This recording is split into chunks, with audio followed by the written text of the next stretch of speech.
ধর্ম হলো একটি বহমান নদী, আর বিশ্বাস হলো সেই নদীর উপর থাকা সেতু। আমরা যে কোনো ধর্মে জন্মগ্রহণ করতে পারি, কিন্তু আমাদের জীবনে চলার পথে যা মূল্যবোধ শিখি তা আমাদের একটি ভিন্ন পথে চালিত করতে সক্ষম। নমস্কার, আনকাট ক্লাসিক হিটসে সকলকে স্বাগত। আমি নবনীতা। আজ আপনাদের জন্য নিয়ে এসেছি একটি 19 শতকের গল্প, যখন বাংলায় ছিল অরাজকতার রাজ। ইংরেজ আর জমিদারদের অত্যাচার দুর্বিষহ করে তুলেছিল সাধারণ মানুষের জীবন। সমাজকে ধর্ম এবং জাতির নামে ভাগ করা হচ্ছিল। তার উপর ঘরে কুমারী মেয়ে থাকা আরও একটি বিপদের সংকেত হয়ে দাঁড়িয়েছিল। এরই মাঝখানে কবির খায়ের মতো মানুষ বরদান হিসেবে প্রমাণিত হয়েছিলেন। গল্পটি কমলার। কমলা হলো একটি হিন্দু ব্রাহ্মণ পরিবারের মেয়ে, কিন্তু তার বিয়ের রাত্রে হঠাৎ ঘটে যায় এক দুর্যোগ, যা করে দেয় সব কিছু ওলটপালট। কি সেই বিপদ? কি হয়েছিল কমলার? কমলা কি নিজের আত্ম উপলব্ধির পথ খুঁজে পেয়েছিল? কেই বা হবির খা? সবকিছুর উত্তর থাকছে গল্পে। না, আর অপেক্ষা করাচ্ছি না, শুরু করছি আজকের গল্প। আমার আজকের নিবেদন রবীন্দ্রনাথ ঠাকুরের রচিত মুসলমানের গল্প।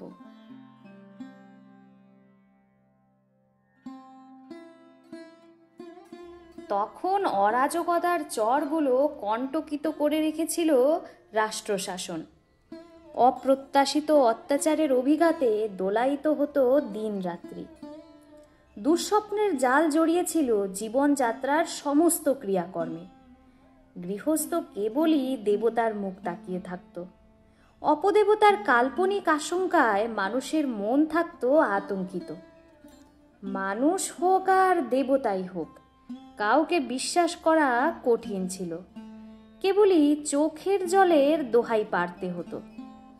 শুভকর্ম এবং অশুভ কর্মের পরিণামের সীমারেখা ছিল ক্ষীণ। চলতে চলতে পদে পদে মানুষ হোঁচট খেয়ে খেয়ে পড়ত দুর্গতির মধ্যে।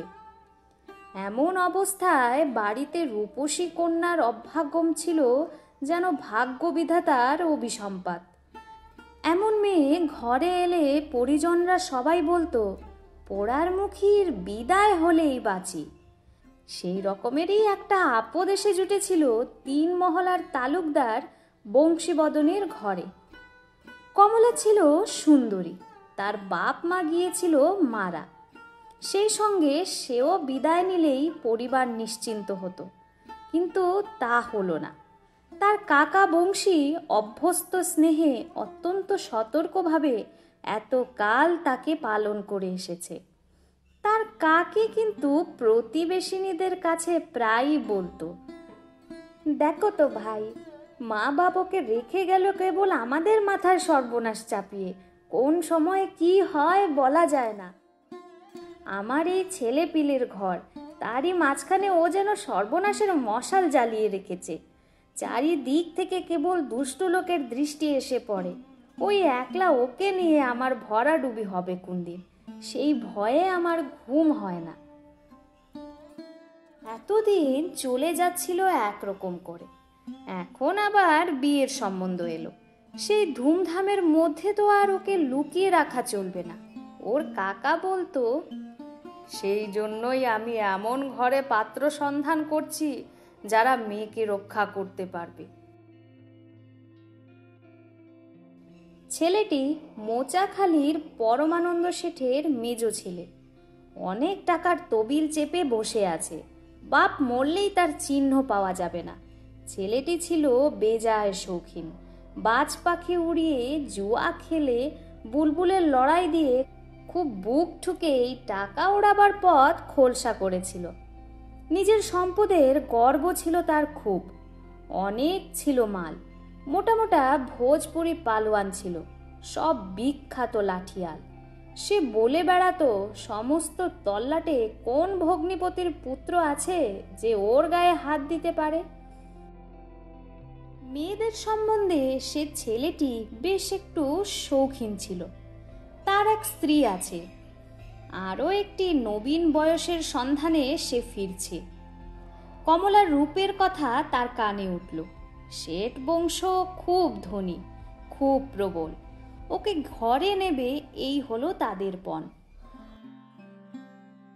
কমলা কেঁদে বলে, কাকামণি, কোথায় আমাকে ভাসিয়ে দিচ্ছ? তোমাকে রক্ষা করবার শক্তি থাকলে চিরদিন তোমাকে বুকে করে রাখতুম, জানো তো মা। বিবাহের সম্বন্ধ যখন হলো তখন ছেলেটি খুব বুক ফুলিয়ে এলো আসরে।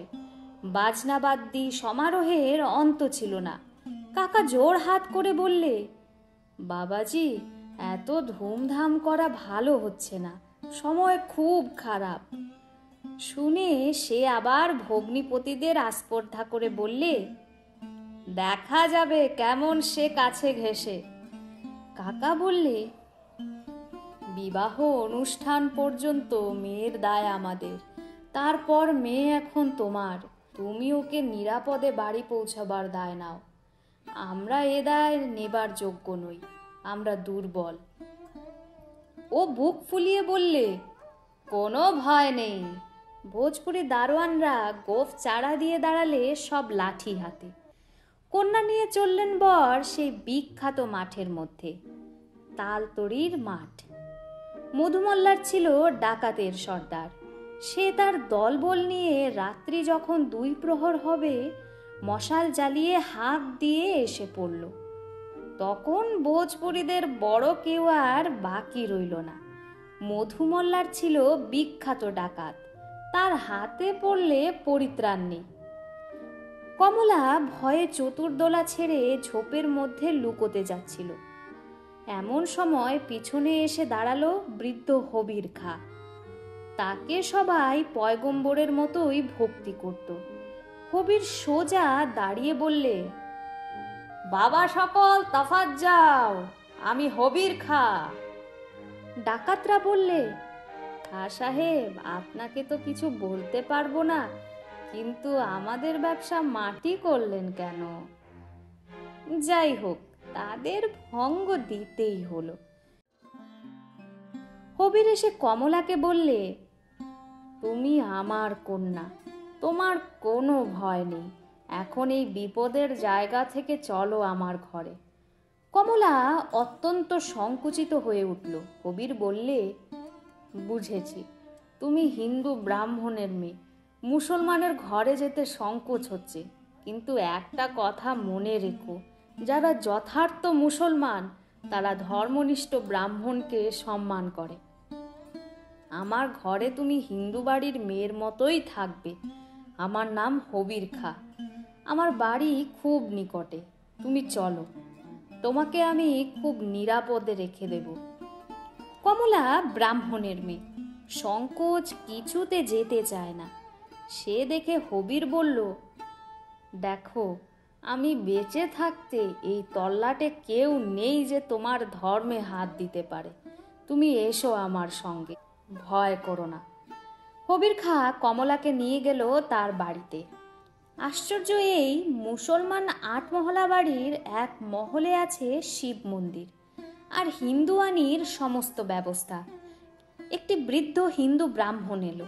সে বললে, মা, হিন্দুর ঘরের মতো এ জায়গা তুমি জেনো, এখানে তোমার জাত রক্ষা হবে। কমলা কেঁদে বললে, দয়া করে কাকাকে খবর দাও, তিনি নিয়ে যাবেন। কবির বললে, বাছা, ভুল করছো, আজ তোমার বাড়িতে কেউ তোমাকে ফিরে নেবে না, তোমাকে পথের মধ্যে ফেলে দিয়ে যাবে, না হয় একবার পরীক্ষা করে দেখো। কবির খাঁ কমলাকে তার কাকার খিড়কির দরজা পর্যন্ত পৌঁছে দিয়ে বললে, আমি এখানেই অপেক্ষা করে রইলুম। বাড়ির ভিতর গিয়ে কাকার গলা জড়িয়ে ধরে কমলা বললে, কাকামণি, আমাকে তুমি ত্যাগ করো না। কাকার 2 চোখ দিয়ে জল পড়তে লাগলো।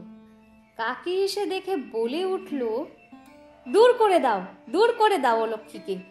সর্বনাশিনী, বেজাতের ঘর থেকে ফিরে এসেছিস, আবার তোর লজ্জা নেই? কাকা বললে, উপায় নেই মা, আমাদের যে হিন্দুর ঘর, এখানে তোমাকে কেউ ফিরে নেবে না, মাঝের থেকে আমাদেরও জাত যাবে।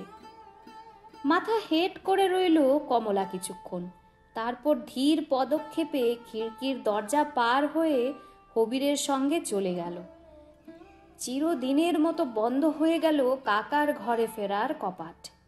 হবির খাঁর বাড়িতে তার আচার ধর্ম পালন করবার ব্যবস্থা হইল। হবির খাঁ বললে, তোমার মহলে আমার ছেলেরা কেউ আসবে না, এই বুড়ো ব্রাহ্মণকে নিয়ে তোমার পূজা আর্চা, হিন্দু ঘরের আচার বিচার মেনে চলতে পারবে। এই বাড়ির সম্বন্ধে পূর্বকালের একটু ইতিহাস ছিল। এই মহলকে লোকে বলতো রাজপুতানির মহল। পূর্বকালের নবাব এনেছিলেন রাজপুতের মেয়েকে, কিন্তু তাকে তার জাত বাঁচিয়ে আলাদা করে রেখেছিলেন। সে শিব পূজা করত, মাঝে মাঝে তীর্থ ভ্রমণেও যেত। তখনকার অভিজাত বংশীয় মুসলমান ধর্মনিষ্ঠ হিন্দুকে শ্রদ্ধা করত। সেই রাজপুতানি এই মহলে থেকে যত হিন্দু বেগমদের আশ্রয় দিত, তাদের আচার বিচার থাকত অক্ষুণ্ণ। শোনা যায় এই হবির খাঁ সেই রাজপুতানির পুত্র। যদিও সে মায়ের ধর্ম নেয়নি, কিন্তু সে মাকে পূজা করত অন্তরে। সে মা তো এখন আর নেই, কিন্তু তার স্মৃতি রক্ষাকল্পে এই রকম সমাজ বিতাড়িত অত্যাচারিত হিন্দু মেয়েদের বিশেষভাবে আশ্রয় দান করার ব্রত তিনি নিয়েছিলেন। কমলা তাদের কাছে যা পেল, তা সে নিজের বাড়িতে কোনো দিন পেত না। সেখানে কাকি তাকে দুচ্ছাই করত। কেবলই শুনতে হতো সে অলক্ষী, সে সর্বনাশী, সঙ্গে এনেছে সে দুর্ভাগ্য, সে মরলেই বংশ উদ্ধার পায়। তার কাকা তাকে লুকিয়ে মাঝে মাঝে কাপড় চোপড় কিছু দিতেন, কিন্তু কাকির ভয়ে সেটা গোপন করতে হতো। রাজপুতানির মহলে এসে সে যেন মহিষীর পথ পেলে। এখানে তার আদরের অন্ত ছিল না। চারিদিকে তার দাস দাসী, সবই হিন্দু ঘরের ছিল। অবশেষে যৌবনের আবেগ এসে পৌঁছলো তার দেহে। বাড়ির একটি ছেলে লুকিয়ে লুকিয়ে আনাগোনা শুরু করলো কমলার মহলে। তার সঙ্গে সে মনে মনে বাধা পড়ে গেল। তখন সে হবির খাঁকে একদিন বললে, বাবা, আমার ধর্ম নেই, আমি যাকে ভালোবাসি সেই ভাগ্যবানই আমার ধর্ম।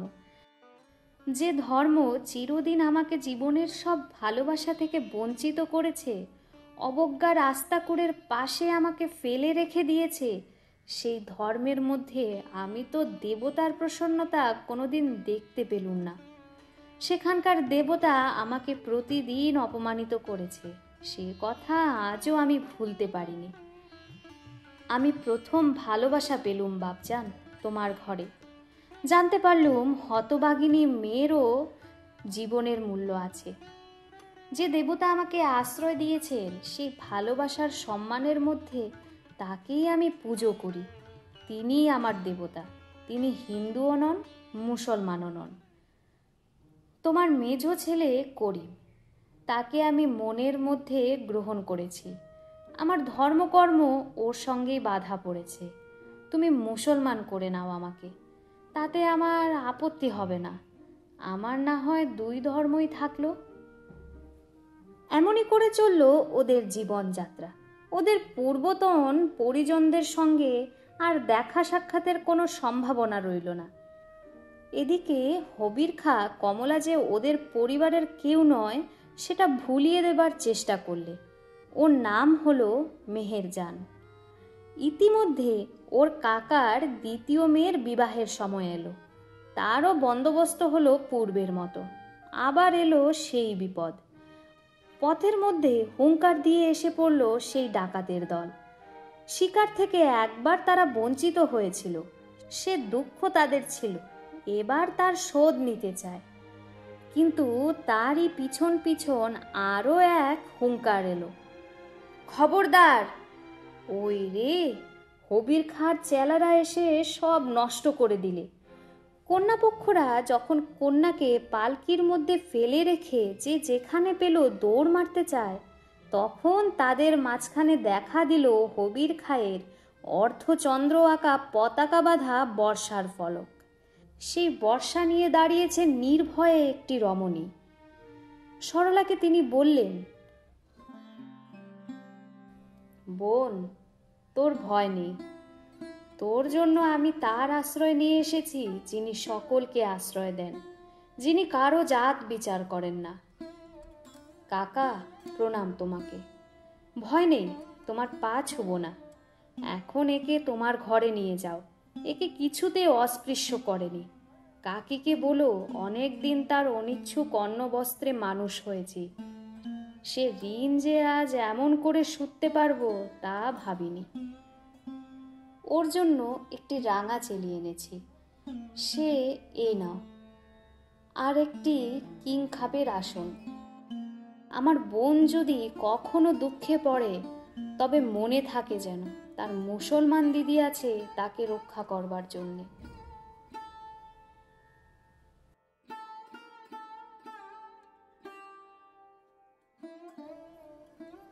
সুখের চেয়ে স্বস্তি অনেক ভালো। কমলাও খুঁজে পেল তার স্বস্তি ভিন্ন ধর্মের মাঝখানে। হলো তার নতুন আত্ম উপলব্ধি। আজ তবে এই পর্যন্তই। নতুন গল্প নিয়ে ফিরে আসবো খুব শিগগির। ততদিন সবাই খুব ভালো থাকবেন।